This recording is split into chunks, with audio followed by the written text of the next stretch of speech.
بسم اللہ الرحمن الرحیم۔ معلومات انبیاء کرام۔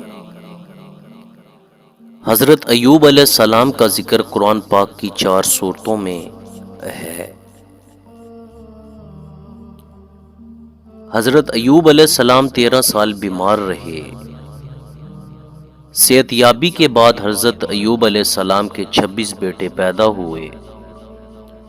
حضرت ایوب علیہ السلام نے 140 سال کی عمر پائی۔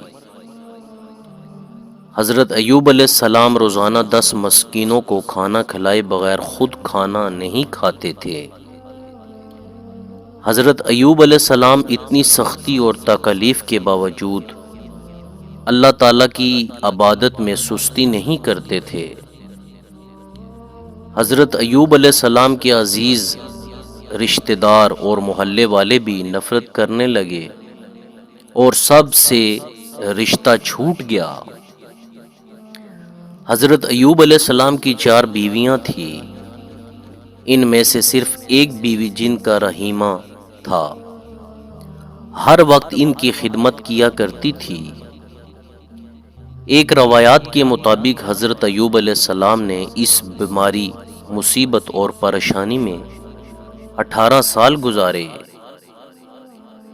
حضرت یونس علیہ السلام کے والد کا نام متی تھا۔ حضرت یونس علیہ السلام کا ذکر قرآن پاک کی 6 سورتوں میں ہے۔ حضرت یونس علیہ السلام کو 28 سال کی عمر میں نبوت ملی۔ حضرت یونس علیہ السلام اہل نینوی کی طرف مبعوث کیے گئے۔ حضرت یونس علیہ السلام نے اپنی قوم میں 33 سال تک تبلیغ کی۔ جب حضرت یونس علیہ السلام کو مچھلی نے خشکی میں اگل دیا تو اللہ تعالیٰ نے ان کے لیے کدو کی بیل اگا دی۔ حضرت یونس علیہ السلام کی قبر نینوی میں واقع ہے۔